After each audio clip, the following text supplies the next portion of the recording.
কংগ্ৰেছে দিব পাৰিব মই দি দিম হ'ব আৰু এইবাৰ আমাৰ ইয়াতে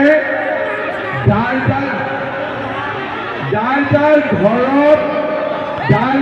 ঘৰত ৰেচন কাৰ্ড আছে সকলোকে মই এটা এটা অৰুণোদয় আঁচনি পাক্কা কৰি দিব হ'ব হ'ব আৰু এটা কথা আমাৰ অসমত আমি 1 লাখ চাকৰি দিলোঁ 1 টকাও খোৱা নাই কাৰোবাৰ চাকৰি নামত টকা খাইছো নেকি কাৰোবাৰ চাকৰি নামত টকা লৈছো নেকি আজিকালি চাকৰি নামত দালালি আছে নেকি নাই না ঠিক আছে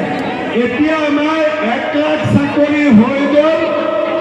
1 বছৰৰ ভিতৰত মই আৰু 50,000 ল'ৰা ছোৱালীক চাকৰি দিম